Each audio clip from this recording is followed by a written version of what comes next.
Oh, yes, what a beautiful theme song. Good morning, good morning, good morning, good morning. Welcome to the Truth Breakfast Show here on Truth 96.1 FM, the heart and soul of Liberia. This is where national unity begins. Good morning, wherever you are joining us this morning on the broadcast. It's great to have you around this morning. And to those of you who have joined us by Real TV Online, good morning. Thanks for joining the TBS.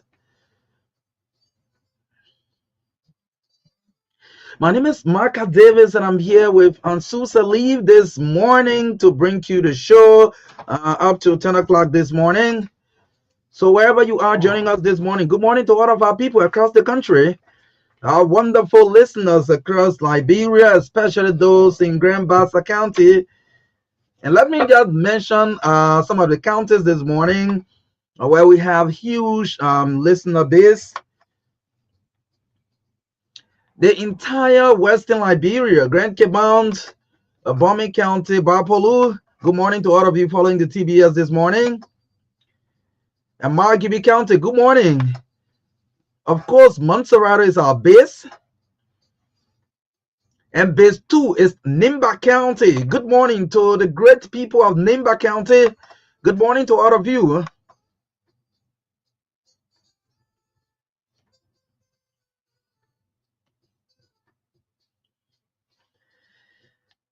And so all of the other counties, Bon County, good morning, Grand Jida. My neighbors in Grand Jida County, good morning to all of you great people. And we go to the southeastern part of the country, Maryland County. Good morning to all of the people in River G, Grand Crucino. River says. So yes, we hope we can have a wonderful time here this morning on the TBS. My name is Marka Davis, and I'm here with Ansu Salif this morning. Oni is on a break. When he returns, he will explain to you where he has been. So, but in the meantime, Oni is on break. But I'm here with Ansu Salif, and this is Marka Davis, the son of the late Baptist deacon. So, to some of you who have joined us this morning, firstly, let me say good morning to Ansu, and then we will come out to recognize some of you this morning. Ansu, good morning. It's great to have you this morning. Always good to be here, Marka. Let me say thanks again. Yeah, morning and very good morning to our people across Liberia this morning. For those of you monitoring Truth FM, I say good morning. Welcome to the breakfast show, the Thursday edition. Yeah, I'm not screaming to the microphone. So that's it. Yeah, thank you. Yes, but Thanks to you guys for always having me on. yes, thank you. Thank you for always coming. But you know, the way you can be dressing now, I don't know, because Yeah. you have to be careful how you come on the show. Because you TBS 3, you now TBS 1 or 2. So when you come here, you should ask me, oh, Maka, how are you coming this morning? If I'm telling you I'm wearing a shirt, you wear ordinary shirt. You can't wear proposal suit, the one minister, and you can't say that everything is you know. Hey, you understand? Yeah, exactly. Yeah, so you should be So calling I me in need the to follow morning. the protocol. Exactly. Call me soon in the morning. Yeah. Then I'll tell you how to come. Okay. Yes. Yes, but let's recognize some of our followers this morning who have joined us by way of Real TV / Truth FM on Facebook. Wilson David, good morning. Thanks for joining us from Pakapin this morning. Elijah K. Colley is also following this morning from Kakata City, Margibi County, alongside Emmett Hammond. Is also following our own Choristi Kanga. Trokon is following this morning. Jared Jaka is following. Good morning. Thanks for joining us. He's following from Soul Clinic Community in Pinsville here. Derek Barkley is also following from Mount Barkley in Montserrat County. Zondo Livingstone Jackson. Good morning. Thanks for joining us as well. He says, good morning, TBS. I'm watching live from Real Life. Thanks to you guys for the update every day. Let God continue to give you people long life and prosperity. That is prosperity and long life we're waiting for, brother. Ben Onu Roberts speaking. He calls himself. He's following this morning, also from Lower Margibi County. Lucini OK Gray, one of our regular followers, also following this morning. Elijah Voka is following as well. He said, Disco Hill, Margibi County. D. Fire Thomas is following from RIA Highway. Harris S. Kuan is also following from GSA Road. Emmanuel K. Tokpa, thanks for joining. He says, I'm following from Tapongwe Avenue in Boystown. Okay, Tapongwe is the former representative of District 1 in Margibi County. Seleki Traore is following this morning. He says, good morning, the TBS family. Austin Tapia, as usual, is following from Kakata as well. And also from Margibi County, Aloysius P. Flomogenian. He's watching from Unification City. It used to be Unification Town, so it's now Unification City, Margibi County. Daniel Zizi, thanks for joining this morning. Joseph Eddie Yasia is following from Jacobstown Rehab. Bobby Wally is also following from Kakata, Margibi County. And Emma says, let me use your this big platform to say happy birthday to one of your dedicated workmates in person of Johnson Mabon Kula. You are a blessing to our motherland. Enjoy your day. He said, my most respected brother. Okay. Lloyd Powers is also following this morning from Dupont Road. Vani J. Kamara, thanks for joining this morning. Pee Wee Sando is following from District 1, Maserati County, a resident of Todi. And we also have Jeremiah S. Kedu is also following this morning. We have top September Mother Fit Dennis. Okay, Fit is one of our regular followers. It says following Kinley from Police Academy. We have Edwin Kokwe Lombe. Yes, we can't do everybody or do plenty, but yes, let's try. Maurice Dole is also following. Philly McLean is following as well this morning. Richie Kin, Emmanuel Kabli, Marlin Sowa Rai is also following. Mark Loa is also on the broadcast this morning from Habel General Market. Margibi County Prince Zion is following. Yeah, so share the show and keep following. Adam called himself ambassador or counselor. Anyway, he's G Raya. Some of you following this morning. Thanks for joining us. All of you, we appreciate you for always following the show. And also, it's great. You can share the show and allow others to also join in watching this morning. So let's bring you our morning motivation. Firstly, with the morning motivation with Bobby Addison. Just before we can bring you the lineup this morning. The lineup this. Okay, it says this is our Thursday morning motivation. It says, don't be sad or afraid when you start losing friends. Be glad you are getting rid of the fake ones. Stay true to yourself. May 1 morning motivation with Blia Bobby Addison. So yes, the lineup this morning. Let's bring you the lineup tomorrow. Tomorrow we'll do the lineup. Yeah, So, yeah. I love your energy this morning. yeah. Yes. So let's bring you the lineup this morning on the TBS here on Truth 96.1 FM. Very important issues to talk about this morning. This show is proudly sponsored by Orange Liberia and EcoBank Liberia Limited, the Pan African Bank. We joined David Coty shortly with the health tips this morning and followed by the review of the local dailies.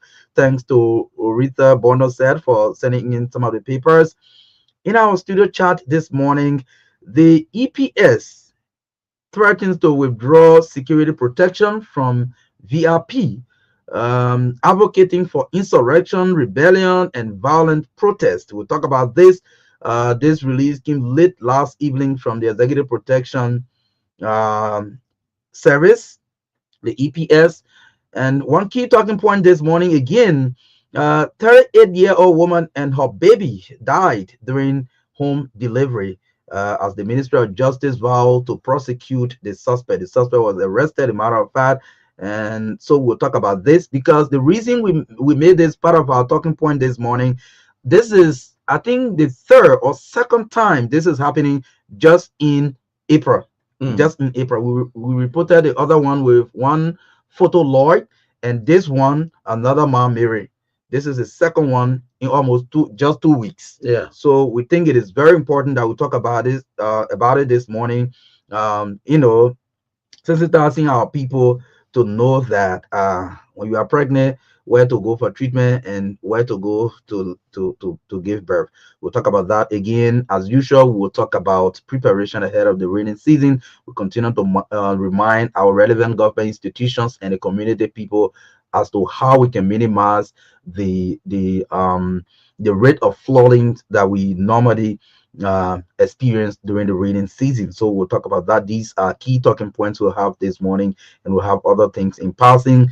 And at 8:30 this morning, we'll open the lines for interaction with you on the show, the TBS this morning. 9 will bring you sports, entertainment, commercials brought to you by EcoBank Liberia Limited and Orange Liberia, 9:05 to 10. Ahead of the 2025 Law Day celebration this Friday, we will have a team from the organizer, the Liberian National Bar Association, including Atonin Alpha Senkweni and others. They will be here this morning to talk more about the 2025 Law Day. So the team will be here from 9:05 up to 10 o'clock this morning. In the midst of all, country first, this is the show this morning. Thanks for joining and stick with us up till 10 o'clock. Asu, this is it. Yeah, so something very good for you. This morning we have on your table for breakfast for now straight up to 10 o'clock. So don't touch it because they're going to be very, very interesting this morning as we look at some national issues and also give you the opportunity to participate to according to. So good morning. Welcome to the breakfast show. Yes, David Coty will join us shortly with the health tips this morning. David Coty is already here. I thought he was out of credit. Good morning. All right. Good morning to you, the son of the late Baptist deacon, and good morning to Ansu, commonly known as Elon Musk. Yeah, I you hope know, you're Martha, feeling it well is this well. morning. Yes, good morning. And And happy pre-birthday. oh yeah, the 22nd. That's correct. Okay. Yeah, thank you. And I'm sorry, each time each of you is out of studio, I miss you. Even though we don't know the real reason. You said on this on a break, but I know it's nothing but gas break, no money to put you in the car or gas in the car. But anyway, that's not the issue for this one. Now, today, there are some bad habits that are killing you slowly, and you're doing it unknowingly, sometimes knowingly. One of them is drinking alcohol. Excessive drinking of alcohol can lead to one, liver damage. And you need to be very careful because your liver is one of the five organs that are vital for survival. Without a liver, you cannot live. Number two, high blood pressure. Alcohol can lead to high blood pressure. And high blood pressure is the leading cause of stroke and many other problems in the body. Number three, cardiomyopathy. That has to do with the heart. And when you have cardiomyopathy, it can also lead to heart failure. So you got to be very careful. Liquor is not a good thing. Number five, I'm sorry. It kills or damage your brain cells. You see, liquor can damage the brain cells, and your brain is one of the five organs that are vital for survival. Okay, let me just say it. Mouth cancer. It also gives you mouth cancer. It gives you throat cancer, esophagus cancer, breast cancer, and it weakens the immune system. So you see, alcohol is a bad thing. If you have to drink, if you are forced to drink, drink in moderation or occasionally. Not every day. The King Jews, the Jack, this and that, or whiskey. Every day you have some kind of liquor in your mouth. No, you got to do it occasionally. But some studies have shown that even moderate drinking can cause chronic health problems over time. Yeah, I hear some people say it's good, you're going to take some for the stomach. Okay. But here the doctors are saying, even if you take it in moderation, small, not too much, not excessively, and you do it over time for many years, you will suffer from chronic disease or some kind of chronic disease. Remember this. Be informed about your health status and taking steps is far better than facing the consequences of your ignorance. The intent of this program every morning is to encourage you to go to the hospital to do your regular checkup. It's important. Looking good and feeling healthy is not a guarantee that you are okay. No, no, no, no.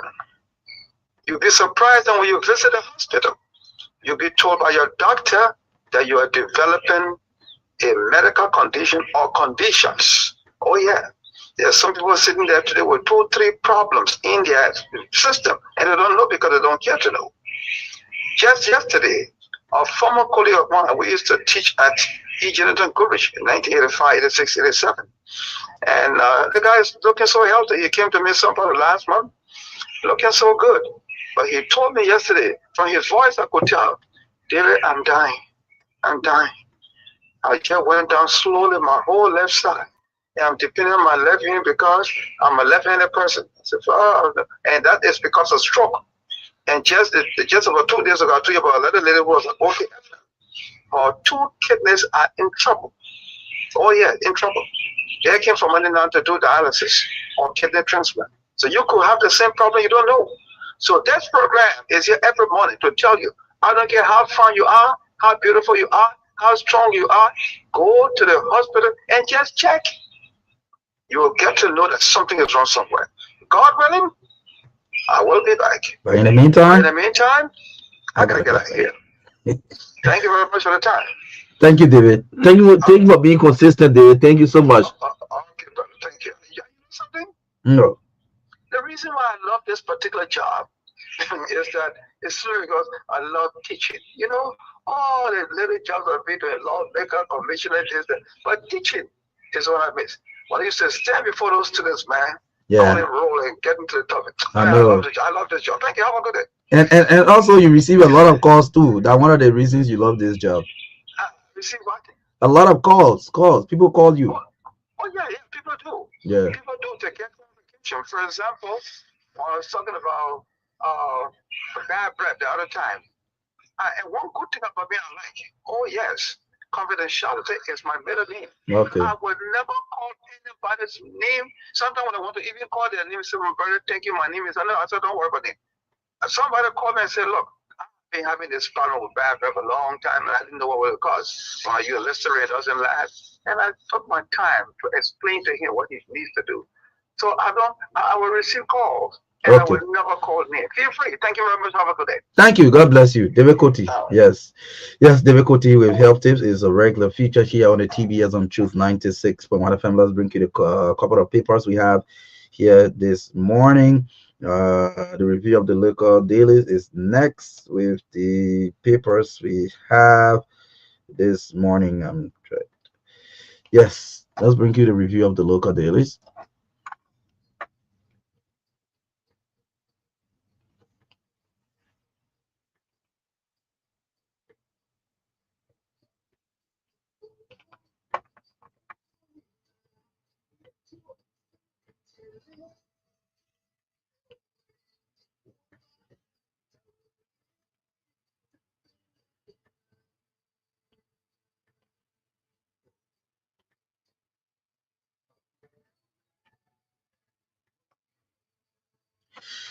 Yeah, so the first paper here this morning is the newspaper, the lead story on the front page of the newspaper.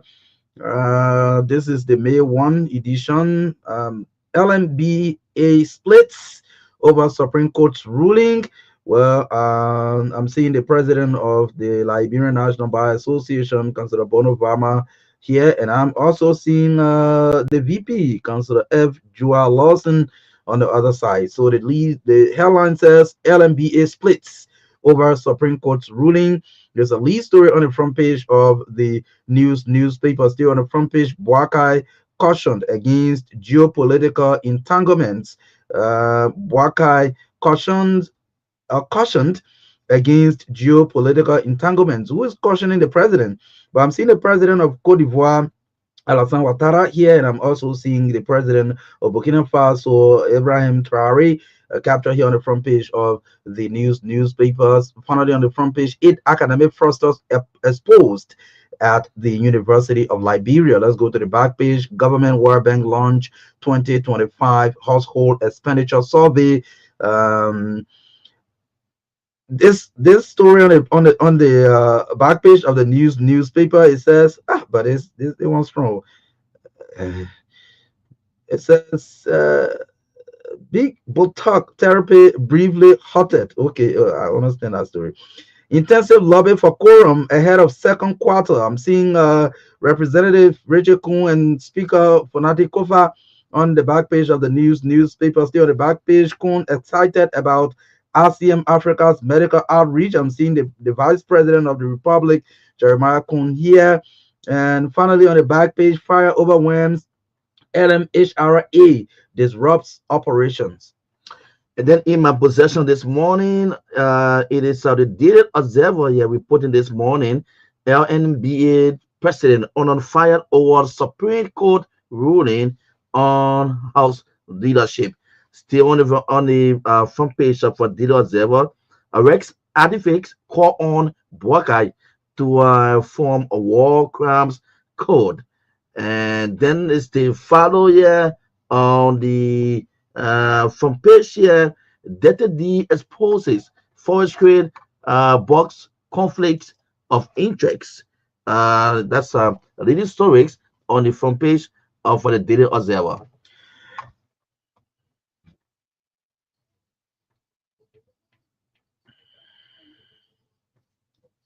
Yeah, let's go for the Improfile Daily. The Improfile Daily Liga Jumbo. It says Liga Jumbo. I'm seeing the the speaker Farati Kofa. I'm also seeing the majority black speaker Richard Kuhn and the Chief Justice and the other four associate justices are on the front page of the Improfile Daily. Biometric ID insights for all. President Boaka is saying that, and UL dismisses it.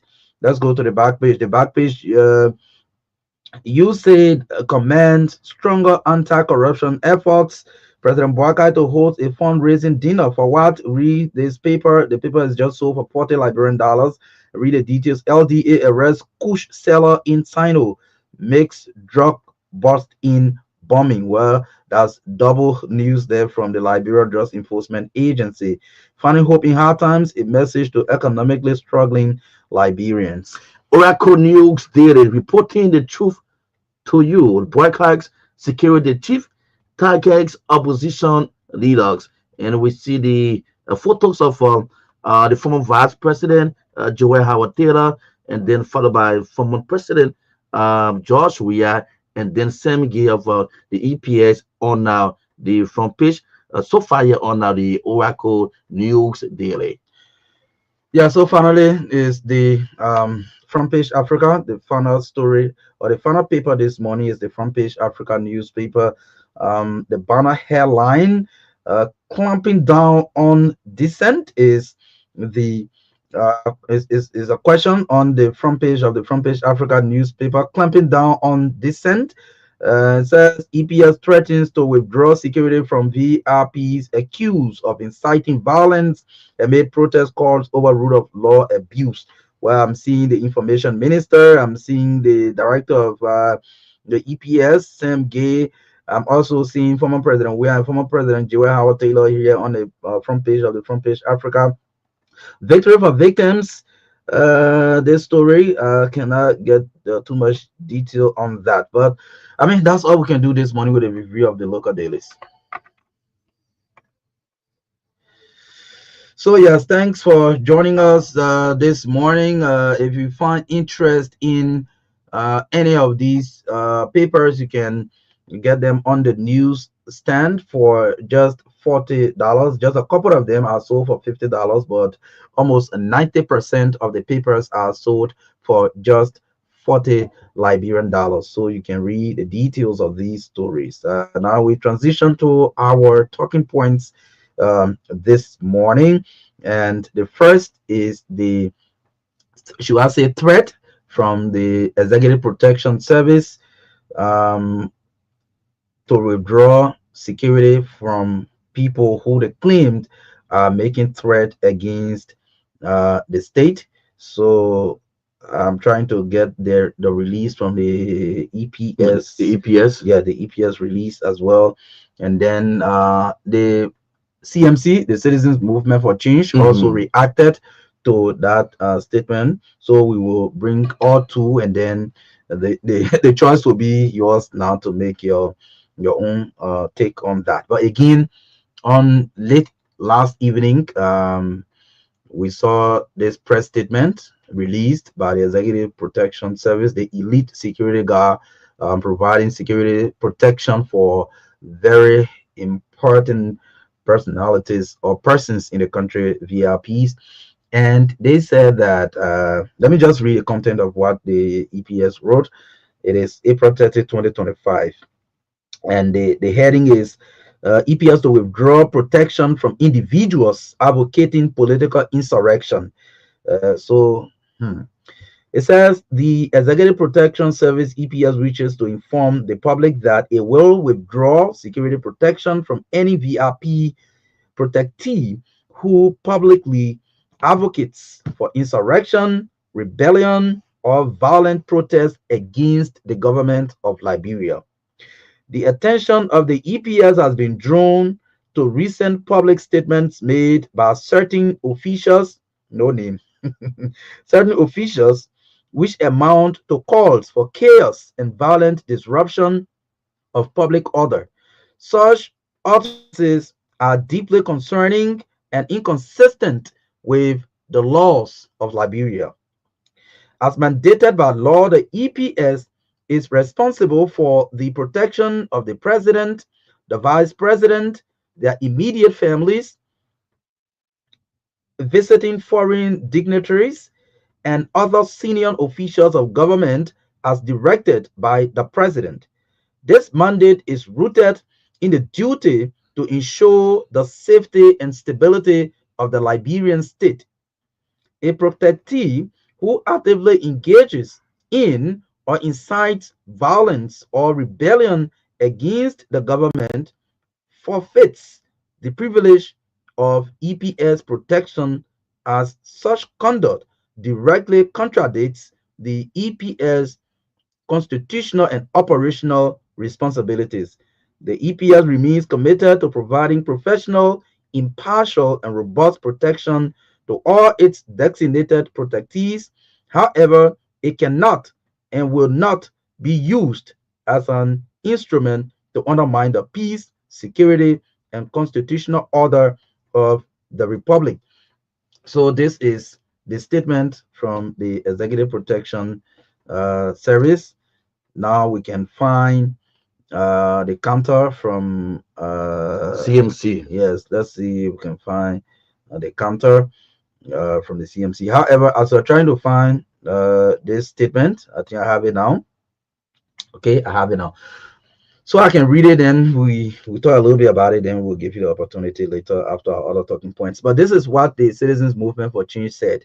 It said it is for immediate release. CMC condemns EPS threat to withdraw VIP protection from designated former officials. The Citizens Movement for Change, CMC, categorically rejects and condemns in the strongest possible terms the April 30, 2025 communication issued by the Executive Protection Service threatening to withdraw state security protection from VIPs, including former high-ranking government officials, on the basis of unsubstantiated claims of political speech or alleged advocacy for unrest. The announcement is not only politically charged, but dangerously sets a precedent that weaponizes state security for political convenience. We emphasize that the Constitution of the Republic of Liberia provides clear guarantees for the protection of former high ranking government officials, including former vice presidents, who, by virtue of their past service and exposure, remain entitled to protection under the law. Article 54 of the Liberian Constitution empowers the president to appoint officers such as the director of the EPS, but it does not give lessons to abuse that office to suppress dissent or apply state security in a discriminatory manner. Further, under the principles of equal protection and due process, Article 28, no citizen shall be deprived of a public service without hearing or without a hearing, and certainly not based on vague and politically motivated accusations. The practice of providing VIP protection to former vice presidents, former presidents, and certain past officials is both a security necessity and matter of constitutional and moral obligation, given the high risks attached to such public service. The arbitrary threat to revoke that protection without judicial oversight or legislative consent is not only unconstitutional, it is a clear abuse of executive power. CMC also wishes to place on record its concern that the Unity Party led government has begun a dangerous trajectory of intimidation, suppression of opposition voices, and unlawful threats targeting past government officials. This is an attack not just on individuals, but on the integrity of our democracy and the rule of law. We remind the government that criticism is not insurrection and opposition is not rebellion. Liberia is a democracy, and our people have the constitutional right to speak, associate, assemble, and participate in political discourse without fear of attribution. CMC calls on the national legislature to investigate this overreach by the EPS, the judiciary, to remain vigilant in defending constitutional rights, civil society, and international partners to condemn any action that erodes peace and political stability in Liberia. And the party will continue to resist any form of political bullying and will stand firmly for constitutional order, peace, and justice in the country. Wilfred Nawon Bangura, the first Secretary General, signed this on behalf of the Citizens Movement for Change. Well, you heard the statement from the EPS and the counter from the opposition Citizen Movement for Change. Again, since this statement was released last night, on Sue, we've been following different platforms, especially on the internet, not just social media alone, other news outlets. And in the quarters, critics believe that this statement coming from the EPS straightly targets the former Vice President Joel Howard Taylor. That's what critics say, because you can recall recently the CDC, the NPP, The ANC, the ANC, AMP. the CMC as well had a gathering recently after the president's response to the Supreme Court's ruling, and give the president a Tuesday ultimatum to act on the Supreme Court's ruling, or they will take an action which include maybe street protests and all of that. So, and they in that gathering, the former Vice President, Chief Dr. Joel Howard Taylor, said if the government or the government action could lead the country to chaos. And since then, she has been hugely criticized for that statement, especially from people in government or from the ruling party, that she's threatening the peace of the country. So a couple of days after, the EPS is coming up to say they will withdraw security protection or VIP protection from people who are advocating for protests, insurrection, rebellion, and all of that. I think the statement from the EPS is strong, though. However, again, when this is politics, people believe that as opposition, they must also provide checks, or if you may say, checkmate the administration, ensuring that they do the best. Because in the end, people will say, when this thing will happen and you people were opposition leaders, what did you do? So when the president released his response to the Supreme Court's ruling, the opposition parties went and that statement was made. But again, the statement of a chaotic Liberia is also insightful, because remember, the former vice president is someone with huge followings, especially from the CDC base. So if you go to a gathering and makes a statement about chaos, it sends a signal of inciting your followers or even Liberians as a whole. Because the first thing that comes to the mind of people is that organizing protests, and you don't know what the protest will be as it unfolds, whether it will start peaceful and end violence, we don't know. So the statement from the former vice president then was viewed by many as being insightful. Now again, or inciting, if you may say, but again, for the EPS to say, well, as per their constitutional and operational responsibilities, Okay. if leaders who are receiving VIP protection make statement that threatens the state, they will have no option but to withdraw the security protection, because according to them, they don't want their security members or their personnel to be used to create instability for the country. Because if you are providing protection for me as a VIP, and if I'm making threat, and that threat leads to anything, you know that I will still be protecting you. Okay, so it will mean that in protecting you, anything that comes against you, I must protect you by all costs. So it means that the EPS will be like, just in case now, it will be like a conflict or whatever that will happen. Again, we'll leave the rest with the Liberian public to decide. But you listen to the statement released by the Citizen Movement for Change, saying that this position of the elite security force is politically motivated because they are targeting opposition figures, former officials who are in opposition now. So obviously the fingers are pointed at the former vice president. All right. So I'm trying to get a clear understanding of the communication for now the EPS, whether it's in the face of maybe warning or maybe threatening Marka, the VIPs, including the former president, because he to carry EPS. Then listening to the former vice president, because I think you just said it. You were stating what you said. If the Supreme Court ruling, if the Supreme Court ruling is not it's not abide by the government, that would lead. So there where I feel like getting from that would lead. So if the ruling for the Supreme Court is not respected, if the ruling for the Supreme Court is not taken in by this government, this is what may likely happen.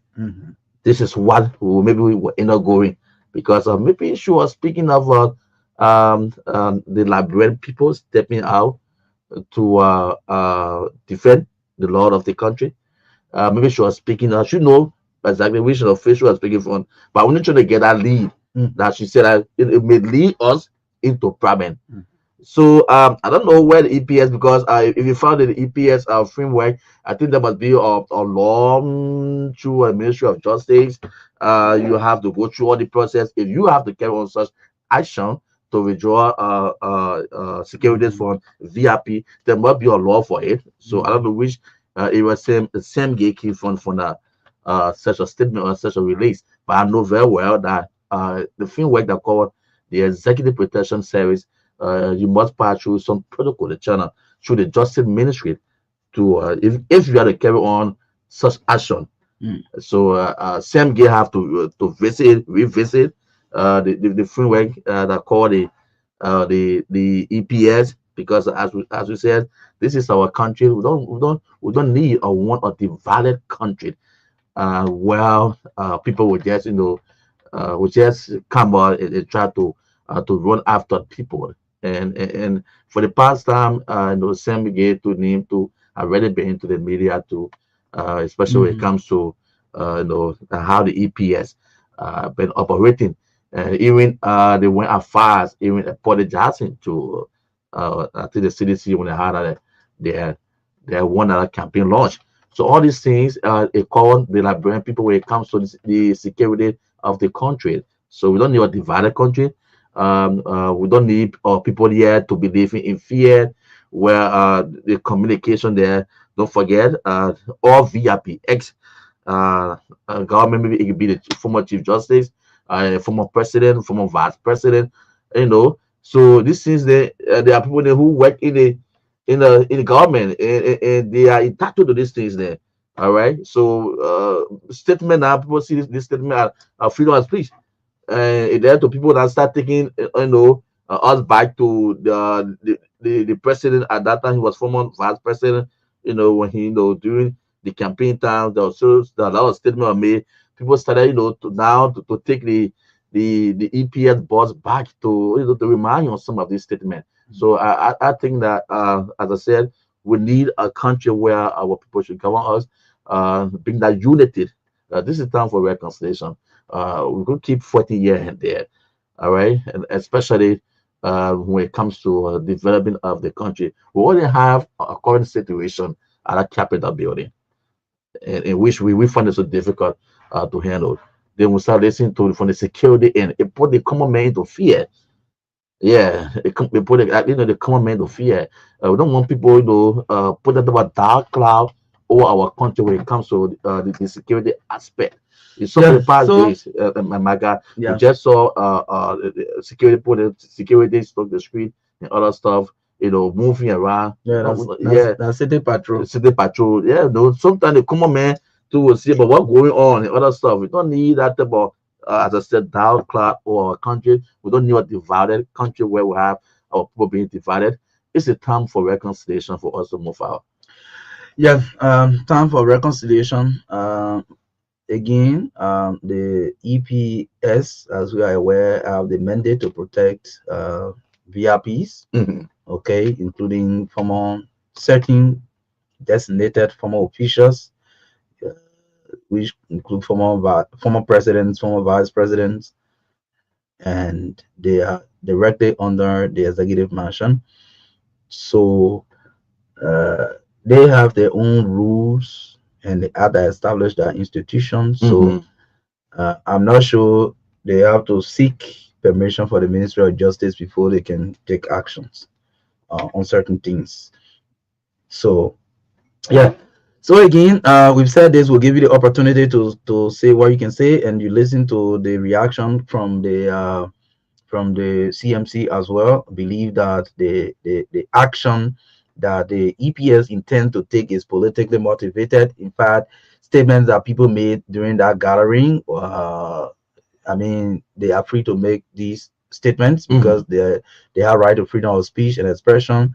So they believe the CMC believe that people should not be targeted for these kind of statements. So we will get to we'll open the line shortly, but before that, there's something that is happening, and we must do something about it. We must, I think, as media institution, we must educate our people about it. On on Tuesday, on Tuesday, this this very terrible incident happened in Pinsville here, somewhere around the Parker Pint area. The Ministry of Justice Hmm. and the Liberia Medical and Dental Council arrested another lady. Again, this is coming just after similar thing happened. After similar thing happened, I think a week or two ago, when one a lady believed to be in 70, they call Ma Photo Lloyd. Yeah, she was also arrested for you know home delivery that led to complications leading to the death of another woman. Again, just day before yesterday, similar thing happened again. If you see photographs of this incident, you will know what we are talking about. So this home delivery that claimed the life of the 38-year-old happened around Pakopin area. Hmm. Again, the Liberia Medical and Dental Council handed over the suspect identified as Mary John to the Liberia National Police for investigation. Now, in the health sector, they call these community health workers uh, TTMs. So, giving a little opportunity, that mean, because this thing is very important, and I will not let it go. Yeah. We want to advance our women, our men who are impregnating the women. Yeah, the morning power. Yeah, we have to say this thing. Our men who are impregnating their women, you have to You have to take the responsibility, and you, the women too, you have to value your own life and seek medical treatment at recognized health facilities for your own safety and the safety of your baby. This is terrible. So these traditional midwives. So I don't have document for Mom Mary, the latest one, but Mm-hmm. we understand that Oma Photo Lloyd is a trained traditional midwife. Okay. Okay, so in Liberia, they train traditional midwives, or they help people. They normally they just call them TTMs. They are traditional birth attendants who have undergone specialized training by the Ministry of Health and by the Ministry of Health, right? Okay. Now, what are their role? Their role is to provide maternal care, particularly in rural areas, and are trained to identify danger signs during pregnancy and childbirth, and to recommend appropriate referrals for further care.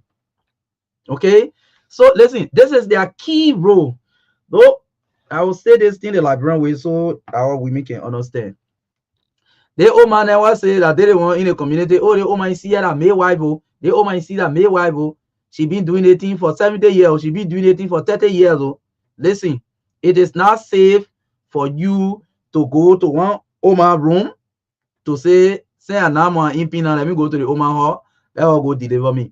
Only because you say, oh, when I go to the hospital, maybe I'll pay more money. I don't have much money. If I get Oman small things, you will just do it for me. It is risky. Now we've lost 2 lives in 2 weeks, if not 3, because the latest one, Mom Mary victim, Mm-hmm.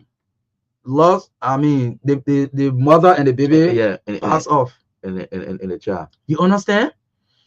So the main role of these TTMs, the trained traditional midwives, is to provide care for the pregnant women. You know, especially the intern were in the rural area. Now, what you do is just refer these people once they are in condition that you know maybe they have reached their time. Mm-hmm. All you do is to just refer. Okay. You are not there to go carry somebody pregnant woman in your room. Like the place the latest incident happened, if you see it yourself, you don't even want to go there. It is so sad. These people road, if you don't know their road is not to deliver people pregnant wives, is to refer them to health facilities, is to refer them. Then you say carry them in your house and go try when you not make it before you get into the hospital. Can you imagine? That's how the other lady with the Oman photo law issue happened. She carried the lady to her house. They all she could do since she can't make it anymore. She transferred almost or refer almost her lifeless body to the JFK. So I mean, this the part of the broadcast is to provide this little education for our people. You the women, the men, do not allow yourself. Maybe in the name I don't have money, and then you just go to any old man because they say the old man is here, she been midwife ever since a midwife. Even midwife trained by the traditional midwife trained by the Ministry of Health, their role is to what? Check you for signs and things, and then refer you to the nearest health facility, not to carry you to go do delivery. So you see what we have experienced just in short period of time. This is just happening in Monserrato. You cannot tell what is happening in the rural parts of the country. So I want to appreciate the Ministry of Justice, especially the Deputy for Public Safety, the Public Safety Department, John Bass Golake. I've been following him recently, working with the LMDC team, the Liberia Medical and Dental Council, and I also want to appreciate the LMDC because I think they are becoming very robust in ensuring that they create awareness and also going after people who are doing these things. And we want to ensure that these people are prosecuted. It's not about your age, it's not about how experienced you are, it's not about how poor you are. If you commit crime, you must be prosecuted. So this morning, we want to inform our people. These midwives in the communities, in the villages, in the towns, they are not there to deliver somebody's wife. They are there to check people, take care of them, advise them to take their medicine. When they reach that period, you refer them to the nearest health facility so that they can give birth, they can remain safe, and their babies can be safe. So it is a sad thing. You women, stop saying you're not getting plenty of money. Let me just go to the old man right behind here to do it. Please. I don't know why. I don't know why people keep wasting the life, and keep, because my God, this thing will happen the first time. I can still remember. Again, you took almost 5 minutes on the radio Yes. to talk about it, and the next time again, in the same thing having to occur. I don't know why. If you listen to the service provided by these people in the rural area, it's not going to be a rural area. That if my wife is pregnant and that time reaches, regular pack up in. I'll go look for a woman the next door to me. So when she was pregnant during her time, what she needs to go to do a medical checkup, because I know she been going to the hospital. She been stopping by the various hospital to, she had a Pacific hospital where she's going to doing her regular treatment and other stuff. So why at this time now I should go and look for a woman next door to me, to definitely risk the life of my woman and also the child. So if you listen to the service provided by these people that sit in the rural area to do their checking and other stuff, and then turn it over to the hospital. So how can somebody pack up in Junction, Pamela, New Zoo, and other stuff then right here in the town, in the city, that at that time, yeah, one more time will reaches and you look for a nurse, so oh my, only because that's why you said I think it's the money issue though. Mhm. Yeah, sometimes Yeah. that's the kind of excuses they will give. Oh, saying I don't have much money. I mean, and somebody was saying when somebody followed the story on the radio on True FM News, they said at least if you know, you are pregnant, start to save, for that, because that time will surely come. Mm-hmm. But for that time to come to say, oh, I don't have, let me just go to the Oma behind the house here to do it. I think it is risky. So we want to caution you against that. Please don't do it. So we don't have much time again. So we'll just call on the community people, like I said on yesterday, I continue to say, Mm-hmm. you don't take this to just be a radio talk. We are approaching the rainy season, and we here, especially at True Women, know the influx of people here to make SOS calls for people to come and help them, because water enter their homes, take away their children's school fee, take away their children uniform, their belongings, and in fact their house. Some water even carrying people homes. People don't have sleeping place and all of that. So as we are approaching the reading season, we are calling on community people, the community leaders who were elected by these people, to mobilize the community to provide some kind of service, that you can open the drainages, you can um you can ensure that the impact of flooding in your community can be reduced, while we are calling on the city corporations, PCC, MCC, the Ministry of Public Works, and all relevant institutions to do the needful to protect our communities during this rainy season. The recent patrol by the police that you mentioned, just in passing, I remember even when I mean, so rest in peace, when Nikki Gray was still alive. I think I formed part of it once, even though that one was like a form of raiding at the time. But normally the police do this confidence patrol, and the intent is to assure the public that the police or the security is in charge. And most of the time, they will do it with a joint security. So it is intended to ensure the public that the country is safe, the security is in charge, and so it's a kind of giving the public confidence that state securities are on the alert, and then the country is safe. So there's nothing wrong with that. Somebody said that, oh, because the opposition people had a meeting the last time, they said if the president enforce the Supreme Court ruling, some said they will protest. Is that why the security people coming outside to show strength? Well, but what we know about this confident patrol is not just now that it's happening. It's a routine. It happens all of the time, even during the past administration. How you call it again? Confidence patrol. Yeah, confidence patrol. Yes. So it's always happening. So that's what it is. They want to assure and reassure the Liberian public that the security is in charge and the country is safe. So that's it. Nobody should be afraid because the people do confident patrol. So we on air need to educate the public or inform them that, well, these things are done regularly, just to ensure that yes, we have security, the state is safe, and yes, I can move about my normal business, I can sleep in peace, and nothing will happen because the security is in charge. That's what it is. So yes, callers this morning on the show, we had three, but two major talking points.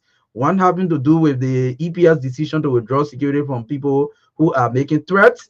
The second one is women going behind a house to one traditional midwife to give birth, and we have seen almost 4 deaths in just 2 or 3 weeks, which is very sad. Let's take the first caller this morning. Good morning. Good morning, Marka. So, Ansel, good morning. My name is Sangar for the care, and of course, I call for the Rural Health Center. So, let me start with the last issue bit by bit. The one you talk about, the AFL announced this some months ago that they were going to do covenant patrol. They were going to start from counties. So they need those counties. So maybe it's much rather time. So if you see happening, don't be in fear. When it comes to the former vice president, she is a VIP. She should take time and she make a statement. She should take time. The EPA has a right to withdraw the security and she continue to make statement that will bring threats to the country and the people. Now the health issue. The whole country, we have a limitation, a health worker has a limitation. Anything that you like about, you refer it. I think I call another senator from China was talking that anybody that go to hospital at night, you refer them. If you can't handle that case, you must refer it. It's not something that you're going to keep until the person expire.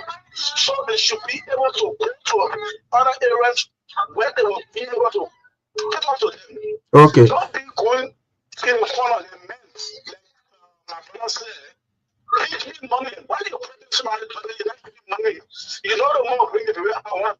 Okay, thank you. That's all you have that. So others can call 0770-202-579. Yes, 0776-927472. Good morning. Well, good morning. Good morning, Marka. And so, thank you for taking my call. This is Pastor Lake. I'm calling from District Number 1, Marka County. Thank you for the show. You know, the life of a human being is extremely important, most especially unborn babies even, because you don't know what that person is going to be. The traditional midwifery of midwives, very important to the country in a lot of ways, but they need training. They have to be trained because it happened to my half brother in Todi. I mean, I cannot try even to explain how graphic things were. So it means people don't know what they're doing, but yet they want to perform these huge responsibility. The other part about the security for these people who are supposed to be in position in our country, I think the government is right. If you're going to be against the state, then you are not for the state kickoff, clearly. You're supposed to be able to back the present government so they can move in the direction that makes sense. And right now, momentarily right now, the people are thinking about moving forward. They are thinking about moving forward, and so am I. I like to enjoy my country a little bit as well. I don't have too many years left. I came back home. Then let your government respect the rule of law. Okay, so let's look at it carefully now. I totally agree, and I'm quite sure the government respects the rule of law. The National Bar Association couldn't have explained it better.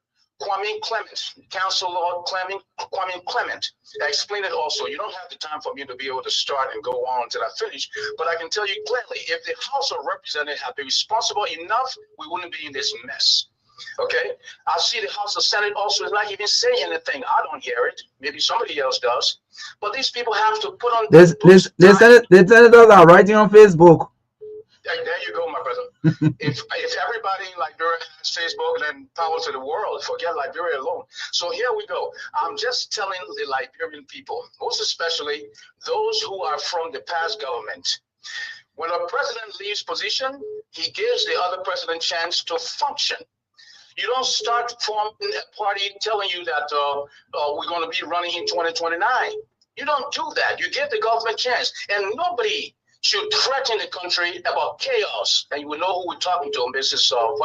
Ex-Vice President. You don't threaten our country. You've done your part. We're not very satisfied. We move you. Please give us a chance to function in our beautiful Liberia. Thank you for taking my call. Okay, thank you for calling as well. 0770202579. 0776927472. Good morning. Yeah, good morning. So, good morning, Rita. I just want to portray the previous caller. But let us put Liberia first, and when we preach for peace, let us try to carry peace. When was the current president or the president of the Republic of Liberia? He was one of the lead campaign something for the June 7 protest, and he was accorded with persecuted protection. The president at that time never took any, and the happy, never told him that they want to take anything from him. If you look at the vice president's statement, he said, if the government does not respect the Supreme Court ruling, it will cause chaos. So not changing anything to say that we will come over for chaos. Let us do the right thing when we say we are coming to rescue this country. The EPS director is wrong, and he's wrong. They should apologize to the former government official what he said. Thank you. You are Okay. welcome. This one. Good morning. Good morning, Marka. How are you doing this morning? Morning. We are good. Go ahead. Thank you. I'm Joseph Fremont from Broadway this morning. You know, let me say this. Liberia belongs to each and every one of us. Nobody own Liberia more than their friend. Even your position, let me say to Madam Joy, yesterday, what I can say, it become not say it will become problem because what? Present in society and your background from the MPFL, the NPP, the political party NPP, it had a military wing and it had a political wing. If she's saying making that statement, it will be taken widely, internationally and nationally. If I say the statement that she made, it means nothing because my stand in national society, it is now compared to her. So I think it was wrong. You don't even have to pretend that way. The only thing you need to do, if somebody does not abide by the law, you keep telling them abide by the law, observe the law, but to say you have the propensity to kill this and that. Meaning, when a crazy man says they want to jump you, meaning he has a right. So I think we don't take Joel statement for a granted on a serious note. So I think all well-meaning Liberian or internationally should criticize or to condemn or comment. Even Okay. Good morning. Good morning, Marka and I'm Sue. This is incoming representative District 6 Moswado County, Milton Yoko. Um, Marka, one thing we observe in this country is the issue of uh, the midwife rate in this country. Like in the interior, you see the old man and the band there giving birth to people, doing everything. I think government has decided to work to improve these things. One thing I heard from the health sector is that the inspection and other things that this government is doing, they are doing extremely well when it comes to the inspection and other things. But there are other medical facilities that the poor people are supposed to go to. These medical facilities, for example, those are all clinic, the Kidney Clinic, the Tubero Clinic, according to information I got, these clinics, all the hospitals are supposed to be free. But when the people go there, it's difficult for them to get the kind of treatment they need to get. Chief, is some people living in this country, they can't even find food to eat. They don't be friends with you. So for them to even go to a hospital, it will be difficult for them because they can't find food to eat. So when the facility awareness have been made that they can go to the facility and take treatment free, and when they go there and take the treatment free, they can be able to make it. Because it's very difficult for people in the community. And once the people are still they're not doing men one penny, they don't get pregnant. They want to get money to do it. You understand? So the government put a feet on fire to see how they can put some of these things in place, my brother. Thank you. Okay, incoming representative. I know you talk for me though. You go. Good morning. Good morning. Yes, sir. Good morning to Soseli. Yes, sir. Go ahead. Thank you. My name is Abraham Sakama. I call you from Zubatan beyond the football field. Marka, your analysis this morning made my day. You know, Joel has a very, or Chief Joel has a very huge followers in Liberia. This time of our country, whatever statement she made, has the propensity to gather people and do whatever they will want to do. And let me say this, you can be protected and you want others to be vulnerable. That is not possible. Even if they were you, somebody comes to your house and the person is hiding in your room and wanting to left her in another person's house, that is dangerous. So the EPS to me has exclusive right to withdraw security from whoever because they only want to come into confrontation with a citizen or with a country that they want to protect a citizen. I don't see it like that. The people that responded is very people that are giving that low responses. And this, and that. Let me say this. They will also get confronted with those things that Chief Dua is saying if they come to reality. Let's pray that they don't come to reality. But if their country gets into chaos, the very people that responding to the politically motivated this and that, they too will get involved. So we should stop this and look after our country to put our country back in order. That is the best thing we can do to keep the country at peace. We are no longer in comparison with the president now. The time former vice presidents no, let me say that was political time. If somebody said when you rig election, when you see our election, this will happen. Our political time. This time is no longer we are at peace. We want to build this country. Chief Dua should stop this and come clean as to how they can checkmate government. We appreciate that, but to threaten the country is bad. They will withdraw security if they try. I support that idea. Thank you. Okay. You're welcome. Yeah, so I think that will be the final call. There we will take break. We're seeing our guest here already, so we'll take break. This commercial break. Our sponsors: EcoBank Liberia Limited and Orange Liberia. This break will be back shortly. Hey, machine. Why you rushing so?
I'm living life to the max. But well, you living life in a kind of economy, you joking, eh? My girl, I'm living life to the max with Orange. No joking Benny inside. You boy, what do you mean by max? Please break it down for me. So you don't hear about Max? The all-in-one new app from Orange Liberia? I saw something like that, but what is so special about this new app? My girl, with the Max all-in-one new app, you can manage everything from Orange Liberia in one place. Data and voice, checking your balance, tracking your data and cost usage, access all Orange Money and Orange Energy services, watch football games, listen to music, play games, and so much more. But the best part of the app is that once you download the app, it's free. No data business before you use the app. Wow, this is so interesting. Tired of juggling different apps to stay connected? Wish there was one app for everything Orange Liberia? Well, wish no more. Say hello to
ATM? My ATM card expire every We're time. not And saying then you nothing. don't need ATM card. Just use the mobile app and generate an e-token. All you have to do is to just log on the app to click on Express Cash. Then you select ATM. From there now you select generate e-token. Then you select the account you want the money to come from there you select the currency that you want.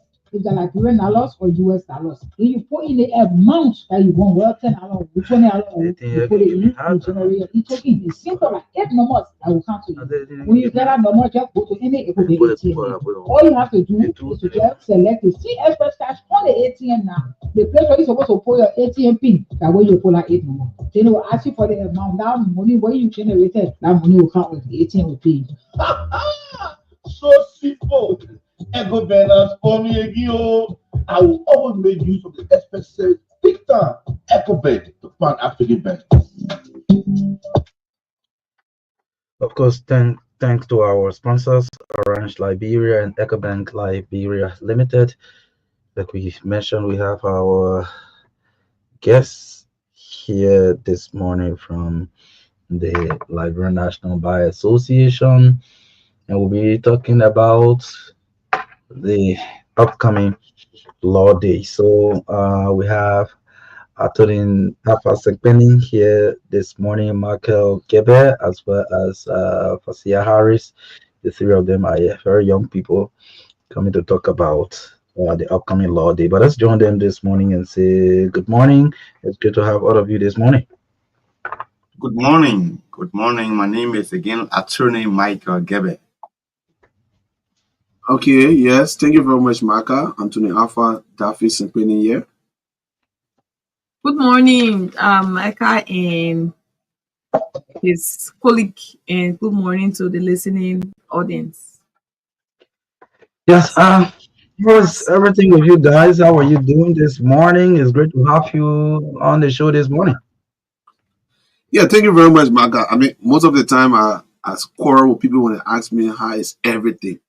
Because it's almost impossible for everything to be fine. But we thank God for our lives, and we thank God that we're still breathing, and we thank God for enjoying, at least a lot of people say, relative stability in our country, and we're happy to be here. So like you said in your introduction, we are here to talk a little more about the program slated for tomorrow, the 2nd of May, which is the first Friday in May 2025, and is observed annually in Liberia as Law Day.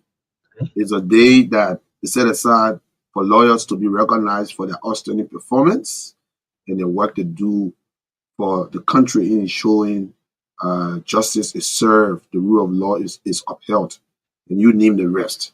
The significance of the Law Day, like I said, is to promote the rule of law, to encourage legal reforms, and also to foster public engagement. So tomorrow, my colleagues will give some extra details, but tomorrow we will start the event with a parade from the Kalando gas station in Congo Town and parade all the way to the ministerial complex, the Ellen Johnson Saliv ministerial complex in Congo Town, just a couple of less than a mile away from where the parade will start. A lot of people would say the lawyers are lazy, they don't want to parade long distance, but you know, lawyers work a lot, so we will do a parade. You mean the Congo gas station almost right by the SOS clinic? Oh, okay. Yeah, now the one that just a stone throw away. That has been demolished. According to what I've learned, it's been demolished because of the road construction work. Yes. Okay, so we'll take the parade from that SOS opposite the Kalando gas station and then parade to the EJS Ministerial Complex, where there will be an indoor program, and that indoor program will be inclusive of continuing legal education. It's a process where lawyers will learn new things, new topics, or some existing topics are introduced with a new touch of legal analogy and explanation, so as to, you know, brush up lawyers.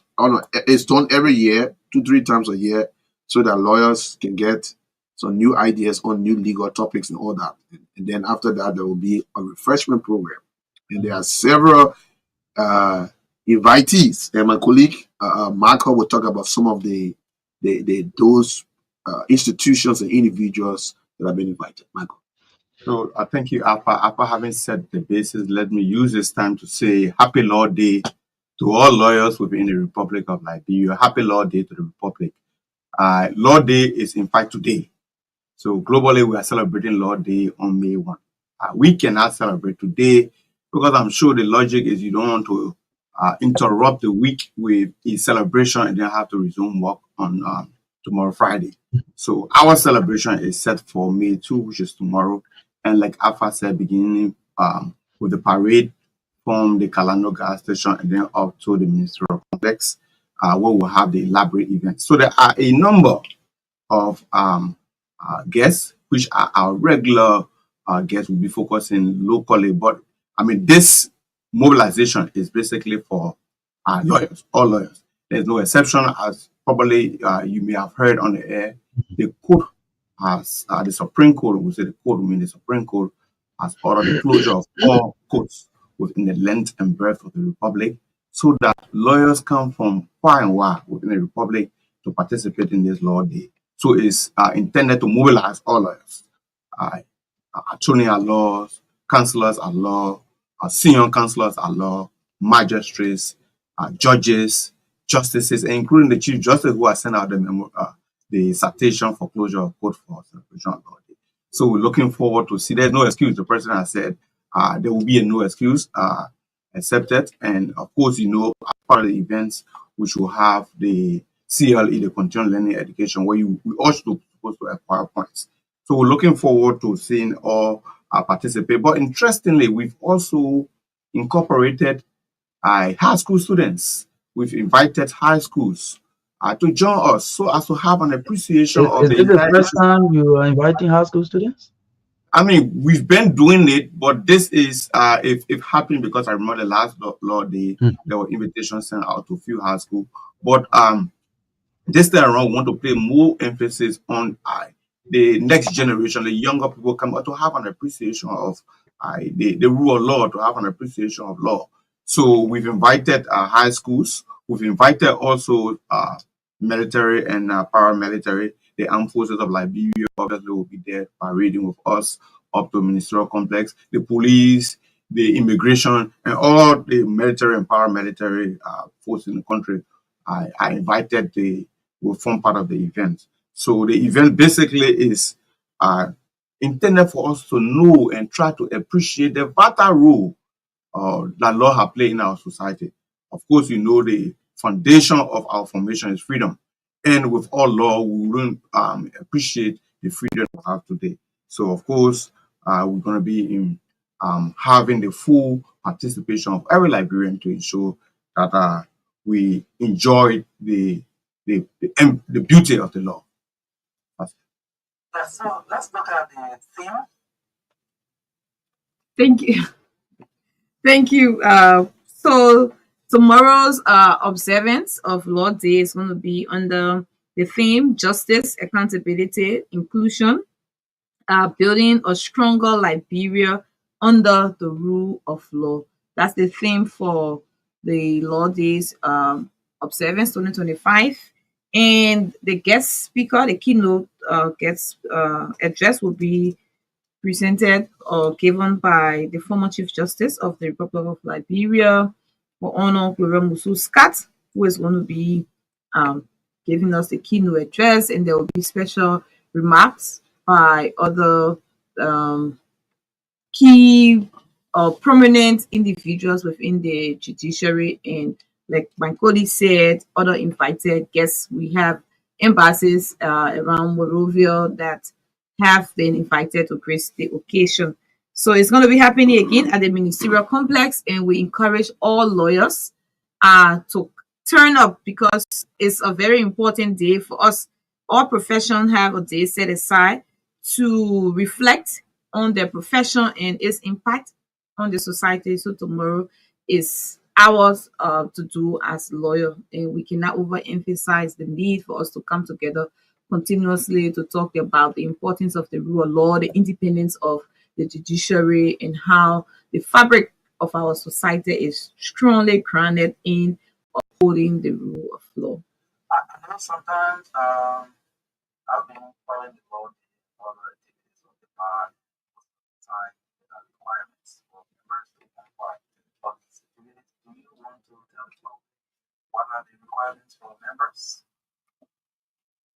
So yes, there's no free lunch now. There's no free attendance, especially at the level of the bar.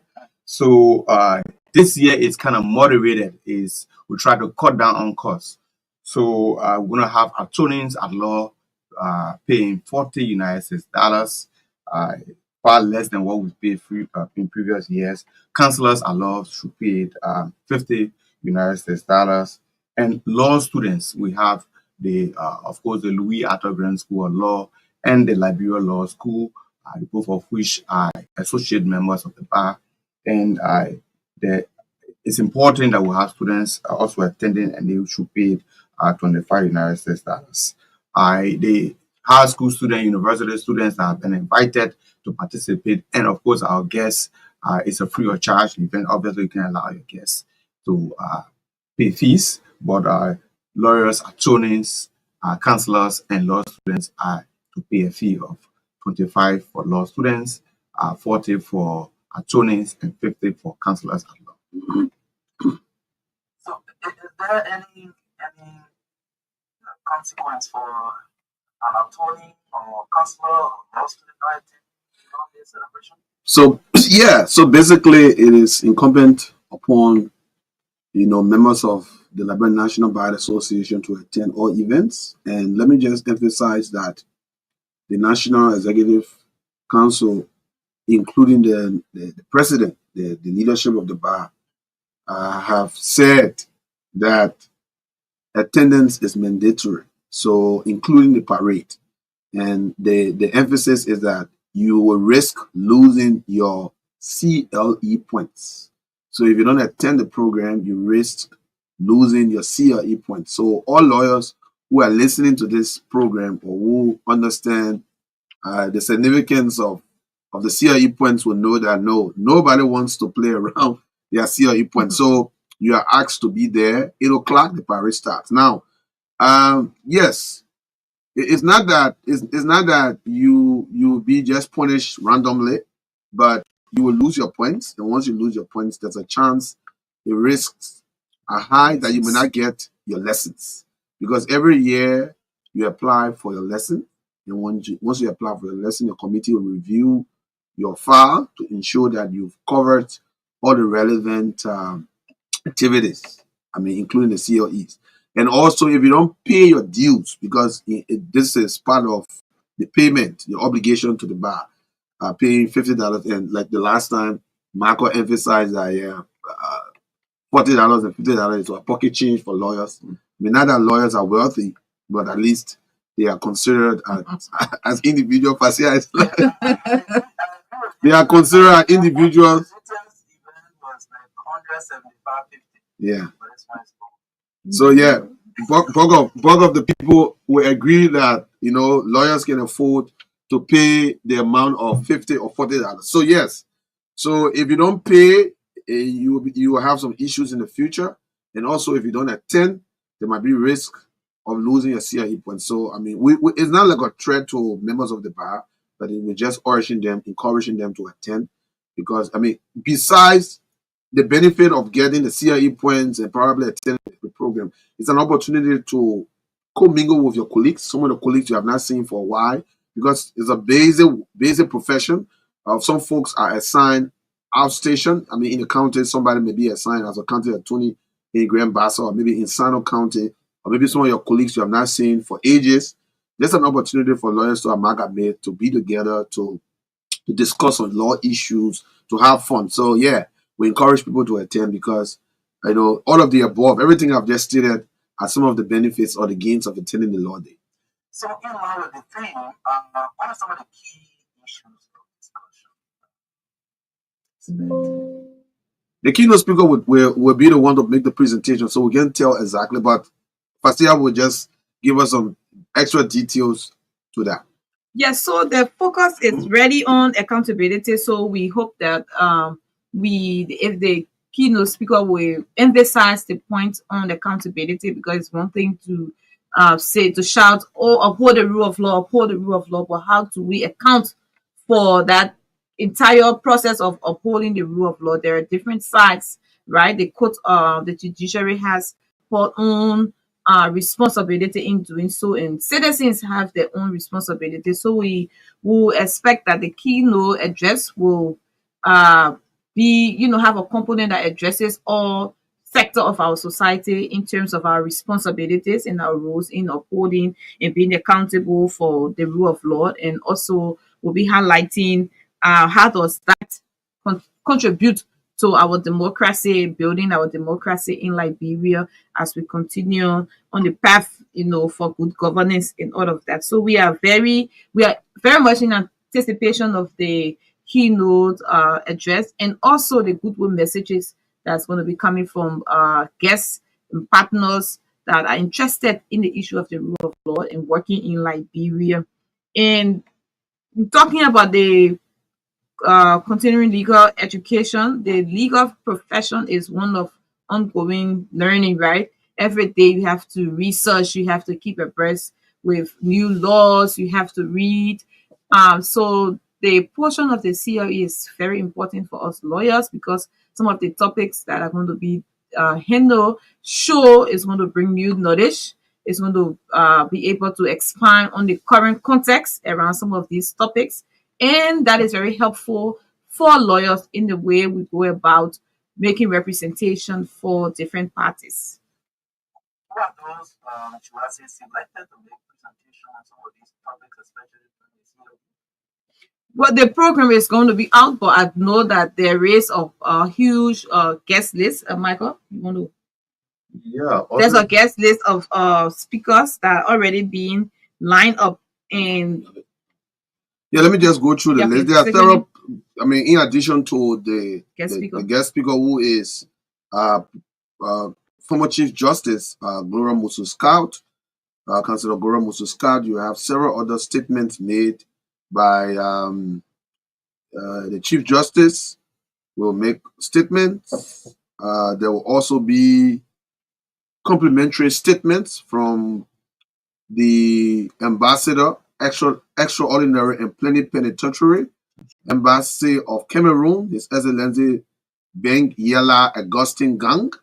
Also, you have the ambassador, the head of the European Union delegation to the Republic of Liberia, Ambassador Nona Dupritz, His Excellency Professor Igba Jasbaha, Ambassador for the Republic of South Africa. We also have the Ambassador from the Republic of Liberia, Ramat Omobalani Mohammed. His Excellency Edmond Obang, he's a charge affair for the Embassy of the Republic of Ghana. Christian Mukosa, the country representative of the Office of the United Nations High Commission for Human Rights. Mr. Aliyu Mamadou Dia, the resident representative UNDP, will also be speaking. Consider Dr. Jala A. Babu, who is the executive director Office for the Establishment of the World Economic Crimes Court. Yes, so we have a long list of So these are basically our partners, the partners of the bar. That is the local and international partners. So obviously the embassies that have continuously been invited to make complimentary remarks are the ones that are invited, of course, to make complimentary remarks. But the entire essence is for us to celebrate the rule of law, for us to ensure that the rule of law should thrive. Kanwa made it should take preeminence over the political wills and caprices. It should focus on it should not focus on the issue of brutal force, but rather for us to appreciate how far law has brought us and the kind of freedom that we enjoy. But in our national motto is that the love of liberty brought us here. Some people say the love of liberty made us here, but whatever the case may be, it's for that liberty, for that freedom. And without the rule of law, actually, we will not enjoy the freedom. So, yes, we may, in the midst of our divergence in terms of view, ethnicity, and whatever, the divergent view should not affect our democracy. We should continue to maintain our freedom. So we're going to bring people from diverse backgrounds so as to appreciate the rule of law. And that's why it's been done all over the world. It's been done in the United States and other parts of the world. And we're going to be celebrating that tomorrow. You say again? FPL is a part of the NBA, so definitely we are going to be there. You know exactly that. Last week, just a week ago, the and I'm not official spokesperson of FPL, I'm a member, so because we asked, that's why I'm responding. But last week, FPL went to elections, and we have the FPL, the Female Lawyers Association, had the assembly and elected the leadership, and AFL will be participating fully at always in the Law Days activities tomorrow, because yeah, they are part of because I'm a female lawyer and I'm a member of AFL, you know. That guy, what you want to? Yeah, what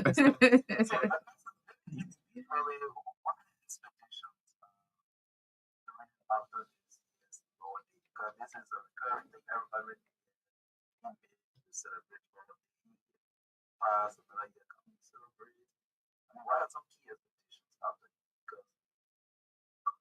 Because different speakers speak on different topics, and sometimes you want these kind of speeches to move the nation, to move the legal profession. What do you expect?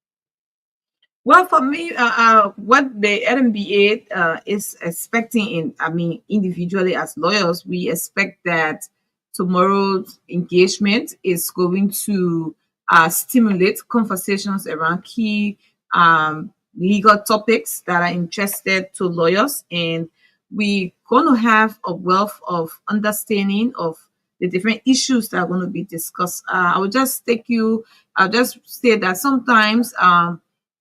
Some of the law day or the LMBA for the COE program invites professional and experts in different fields that is very, very important to the practice of law. Say, for example, we've had over the time had experts from the land authority come and talk to us about the whole law land reform that is happening in Liberia. And you know, if you are a practicing active lawyer, you litigating, especially if you're working around property laws, you know that the issue of law land rights or the issue of land is very, very important, and the cases in those areas are very high before the court.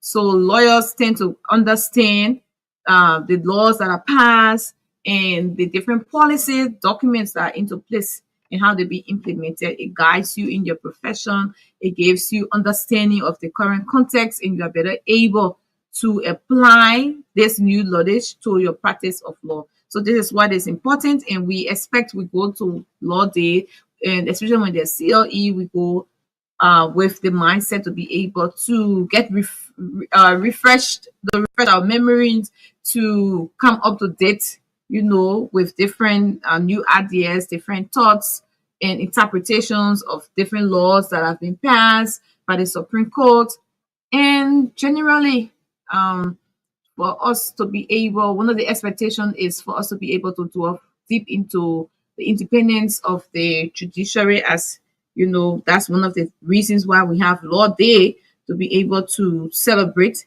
to talk about the independence of the judiciary, the rule of law, and the independence of the legal profession. So we go towards Law Day with the mindset that we have these conversations and we come back refreshed and with new knowledge to be able to guide our work as lawyers. I think it's also an opportunity. It's also an opportunity to kind of showcase the legal profession and appreciate the kind of work that has been done over the years. Yeah, so we is a kind of propaganda as well for the legal profession, so that young people can be enthused, because there's still a huge need for lawyers across the country. So you'll find because of lack of opportunity and other things, most lawyers will be Montserrat or Monrovia based, but there's still a huge need for lawyers across the country. There are sectors of our society in Liberia that still do not have access to the rule of law. Assuming if there's a code or that other aspect, do they have the professionals? Do they have individuals who will come and support them in ensuring that they have basic knowledge on the rule of law. There are many issues for which we think this law day is intended to bring to the public glare the legal profession and try to show some appreciation for the rule of law. But of course, while here, we also want to use this opportunity to inform lawyers across the country that the Bono Verma leadership, the leadership of the Liberia National Bar Association, has been making tremendous progress since the induction earlier this year. I mean, in less than about 100 days, there have been tremendous work carried on the headquarters. You know, the headquarters have been a long-standing issue, from different administration. But we can assure you that huge progress has been made, and there are plans in the not too long distant future to even host one of our events so that the lawyers know where their monies are being used. So I mean, that's an important thing for lawyers to tend to know, that the leadership is working tremendously in not just holding us together as lawyers, but in also ensuring that we have the requisite infrastructure that can represent us as members of the bar. In May, I think it's May 12th or so, there should be the launching of the legal clinic in Lofa. Of course, the president and the team will be headed to Lofa for the. So the legal clinic, if I say you want to touch on that, I don't know. It's basically an institution that tries to support people in having access to the rule of law. So, like I was saying, there are many areas within the country where people cannot even reach lawyers. Assuming they can reach lawyers, can they even afford it? Can they afford to pay for one lawyer to get access to justice? You know, our criminal justice system requires that you cannot go to court to represent yourself. In any criminal proceeding, you must be represented by lawyers. How many of our people out there can really afford to pay lawyers even the bare minimum? Even sometimes, if they can afford it, are the lawyers available? So the legal clinics are there to try to support the public, to try to ensure that yes, people have access to justice. So my colleague will touch on that. So the legal aid generally is very crucial in America in promoting social justice and ensuring that low income individuals and communities can be able to exercise their legal rights. It really helps in terms of ensuring that there's a level playing field in terms of access to justice for people and the respect for their rights wherever they are.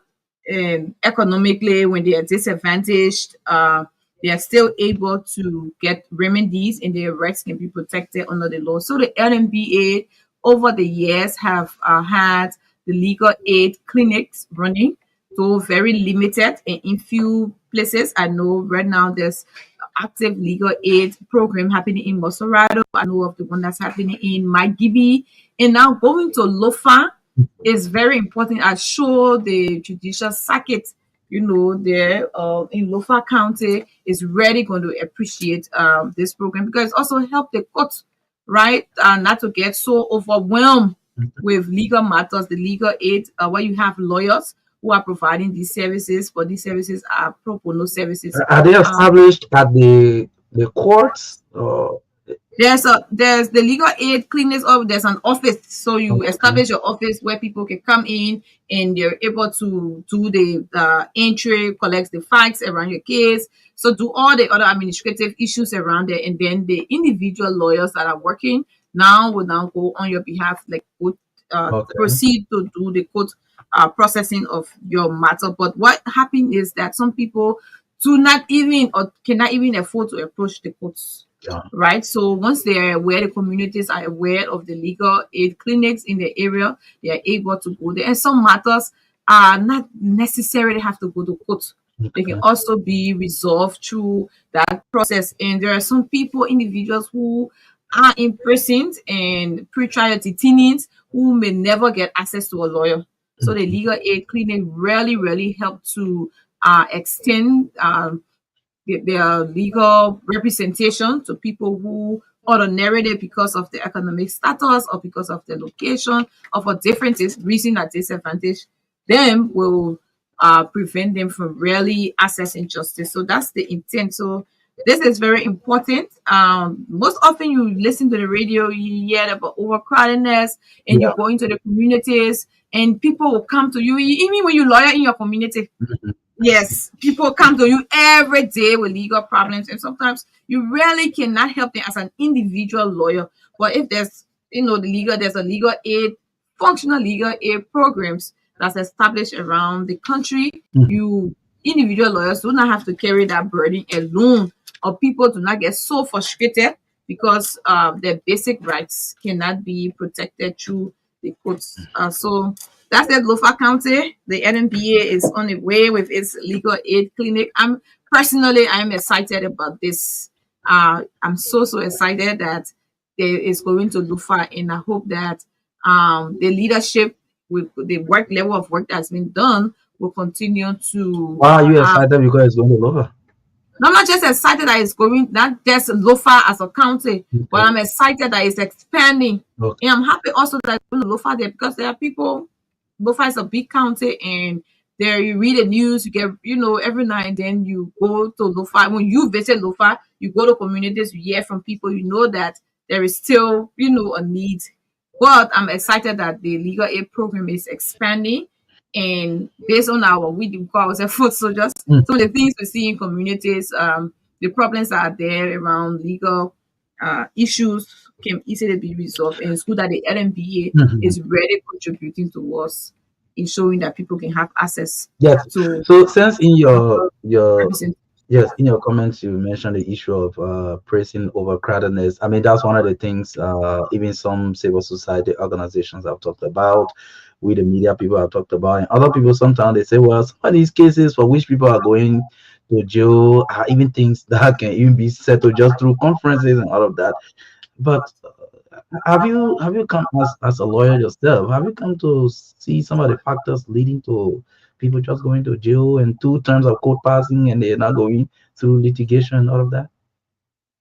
So that number of factors are responsible for uh, prison overcrowdedness. And I do not want to, this point I'm going to raise, I don't want to exclusively say that, but the entry point to our justice system is the magisterial court. Okay. And of course, a couple of months ago, we had public defenders, people who have called public defenders, who, represent indigents. Indigents are people that cannot afford to pay lawyers because the law profession is expensive. Even just consultation of a lawyer, it means you have to have something in your pocket. If you cannot afford that, not many lawyers will give you the attention. So the public defenders were kind of fitting in, serving the purpose. But we see at the magisterial court, again, this is exclusively within the purview of the courts. The Supreme Court has withdrawn public defenders from the magisterial court, and not, removing the system, removing it from within the system, or rather placing them at the circuit court. So you will realize that people who cannot afford at the level of magisterial court obviously will continue to linger in jail as pretrial. So I would say it's not exclusive, it's not an exclusive factor, but that is a key factor because there are a lot of people who just come to court and they can't even afford a dime to pay a lawyer, and the public defenders were stepping in there. But again, we have that voice. So of course the bar is also working along the clock to ensure that there can be a kind of system in place to substitute for that. And I'm sure the legal clinic will try to support that initiative. So that's just one of the factors. But there are a number of other factors for which are responsible for overcrowdedness in the prison. Of course, our legal system is not hurry. It's a process. It's not an event. You go to court. Your first day in court, as a matter of fact, is basically appointments, and thereafter, it's a whole legal system. It's a long system. You have to do an assignment in a case. They don't assign a case today. For example, at the level of the magisterial court, you do not assign a case today and expect to have it tomorrow. It kind of go for a period of time because there are other cases at the circuit level. Even if there's a jury trial, you go, through a month. But considering the number of cases, even you cannot have jury sitting for all those cases. So obviously people will continue to be as pre-trial. So there are a number of other factors that are responsible. And we just hope with the support of the bar and the kind of the vigor that the president brings in, I will try to mitigate some of these, help the court to mitigate some of these pre-trial detainees, short pre-trial detainees. Okay. I just wanted to Mhm. briefly talk about some of the progress that the new leadership of the bar has made. I don't want you guys to touch on that. We talk about the legal aid Okay. clinic. So basically, the bar is planning its council meeting, national council meeting, right? Yeah. Which will be executive council meeting, which will be held in Buchanan, hopefully in June. Uh, and that event is a very, very important event because it tends to hold conversation and come up with resolutions that will set the pace for the forward march of the bar. So that's a very important event. Hopefully, we are expecting to get support. I mean, from OSHA, that's the UN Office of the High Commissioner for Human Rights in Liberia. They have shown a lot of commitment to supporting that council retreat in Buchanan City. So that I just thought to emphasize that because it's a key step and the bar is taking in formulating ideas and strategies to move forward. Members picking up packages after registration for the Law Day program. All right, so this year, as mentioned earlier, all lawyers have been asked or communicated with to come in one of the previous T-shirts that we had. That's why you reduce the.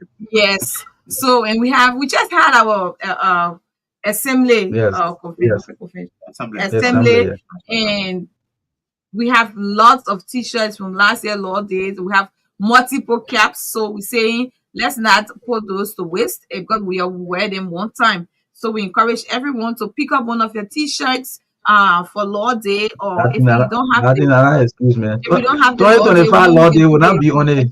And come in your jeans and your T-shirt or any kind of other matching outfit you want to, and let's work. Let's go through the day tomorrow, but there are no new T-shirts. Yes, and lawyers are being informed. We have multiple T-shirts, especially from quite recently. So we ask that everyone come in one of the LMBA T-shirts so that we can have either the previous Law Day or the assembly T-shirt. Yeah. And that's one of the reasons why the fee for the Law Day celebration was reduced because. I mean, and this is a suggestion or there's been a regular request from members of the bar that we have too many T-shirts every year. Sometimes we have 2-3 T-shirts.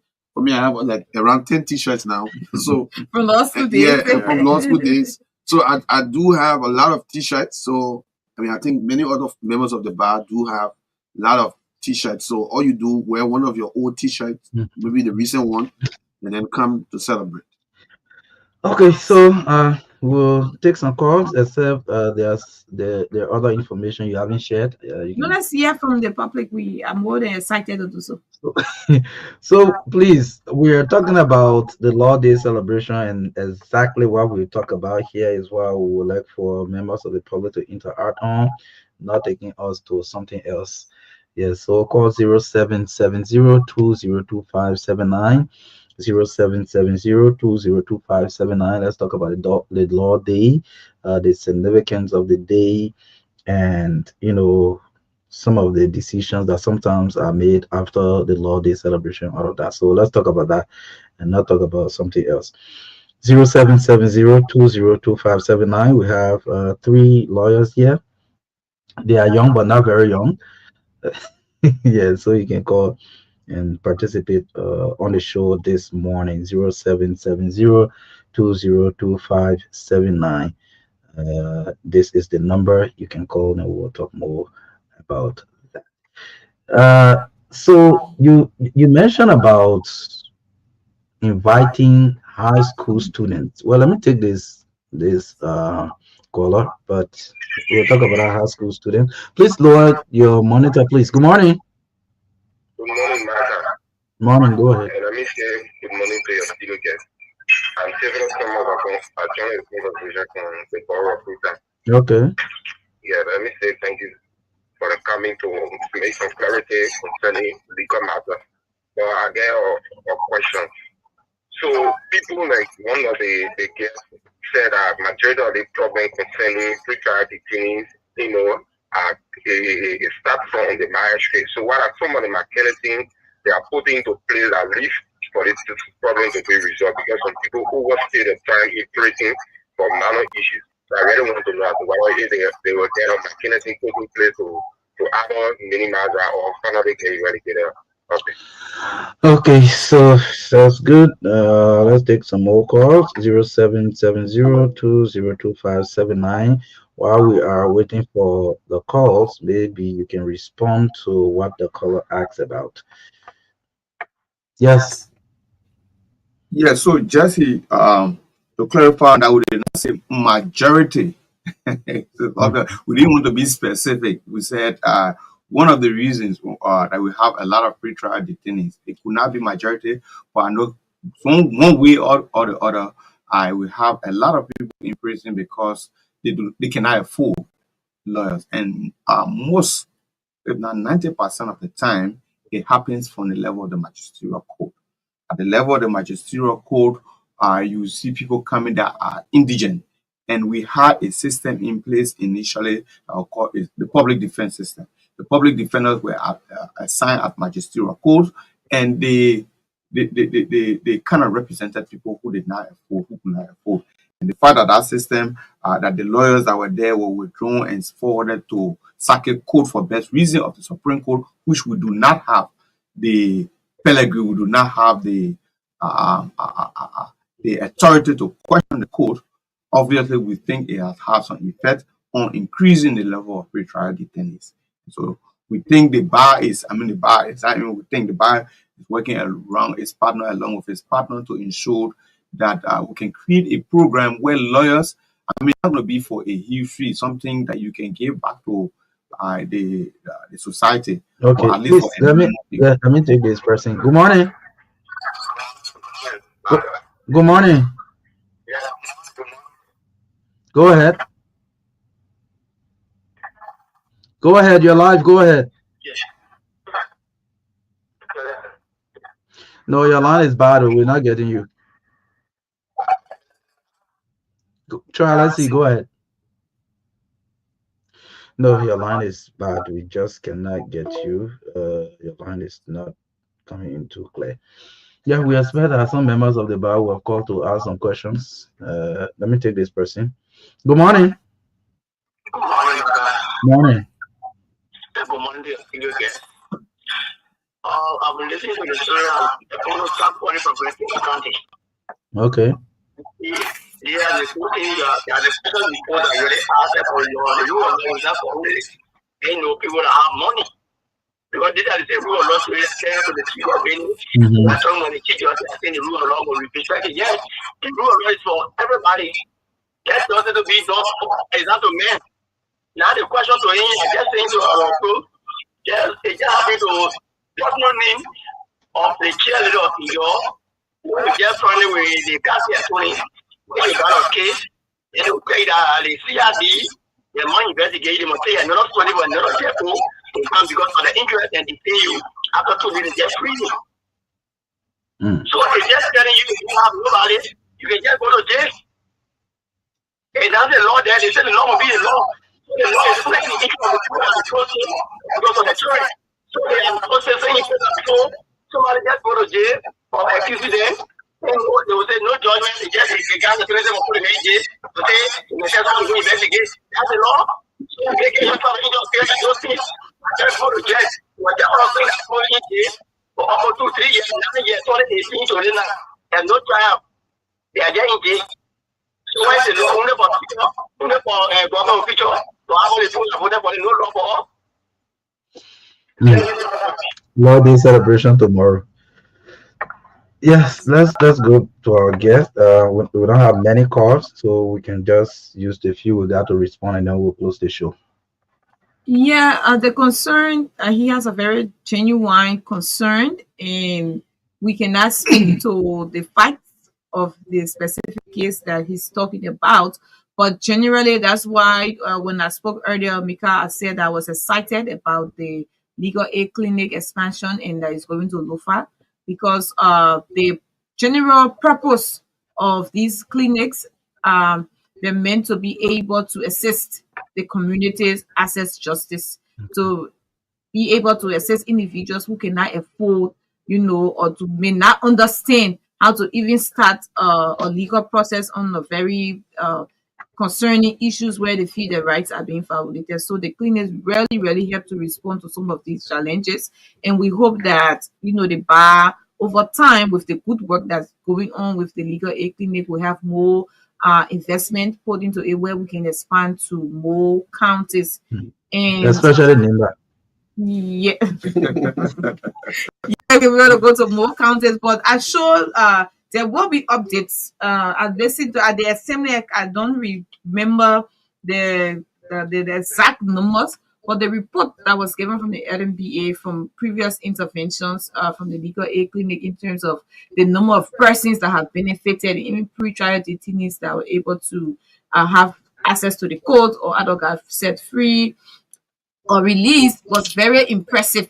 So we're very hopeful, even though there are challenges with the cutting of funding, especially the state order and the new trend when it comes to donor funding. And I know the legal aid clinic was also affected in a way based on the president's last report.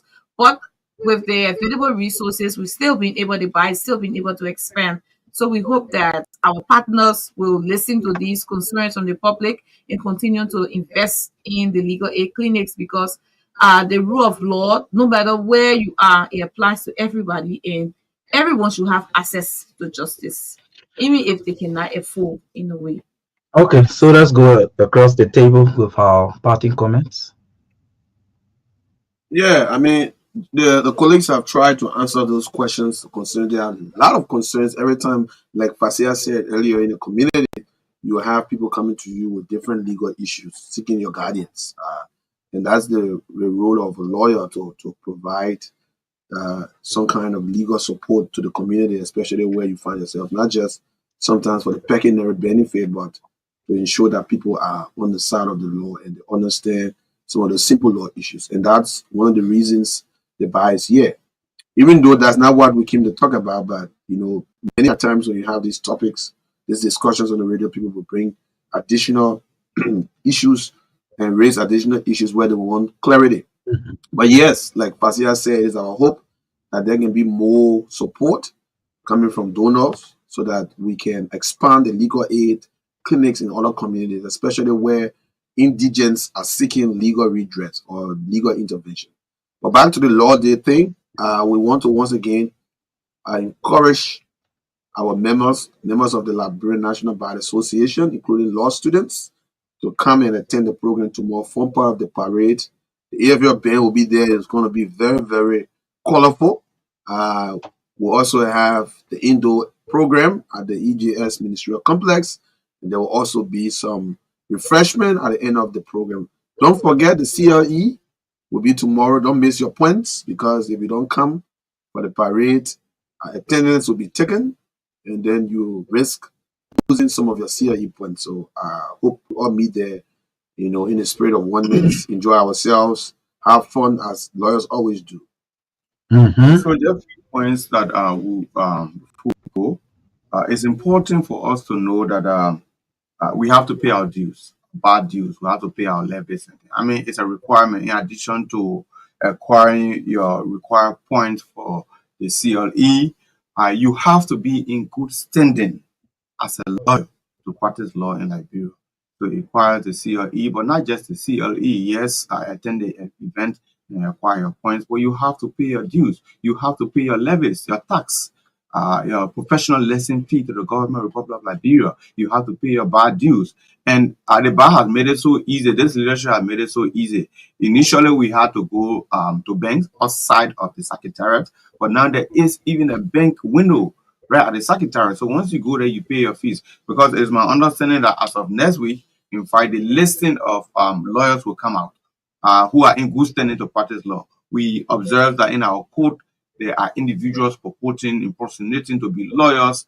And in fact, that's the essence of the whole law day, to showcase the profession so that other people get attracted, because people are attracted to the profession, but they do not want to go through the legal rudiment. They don't want to go to law school, they don't want to go and pay all their fees and other things. So you come to the law day as student to be motivated to go through all the practice. And if you become a lawyer, like I am today, of course you have to go and pay your dues and get your lessons to practice as a lawyer. So the windows are available at the secretariat. Please, all lawyers, ask to go and ensure that you are in good standing with the bar, because if the listing come on next week and your name is not on the list, obviously you're going to be challenged in court. There will be mandates from the bar, and of course supported by the court, wherein if your name is not on the list, whatever listing that comes up, you're not going to be able to practice law in this country. It's a law that to practice law, you must be in good standing with the bar, and that entails paying your dues and paying all of the levies. So we encourage lawyers to go to the bar office and make sure they pay their dues. Okay. Look forward to having a very successful event tomorrow. We encourage students to come, to be motivated to form part of this legal profession, because it's a profession of nobility. The legal profession has done so much for us. It's the only profession that we need stability, we need peace to be able to thrive. I mean, the doctors will kind of prevail when they are at war, because people will be shooting people, they will be working on you. But once they're shooting guns, once there is instability, obviously the legal profession ceases to operate. So we support the rule of law.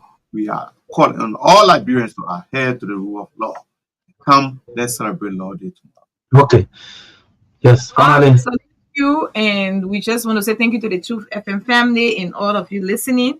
And a reminder that the program starts at 8 o'clock with a parade at the Kalano gas station in Congo Town, and the former Indo section starts at 10 o'clock at the ministerial complex. And that the theme for this year's observance, I want to repeat that, is justice, accountability, and inclusion, building a stronger Liberia under the rule of law. And just adding to what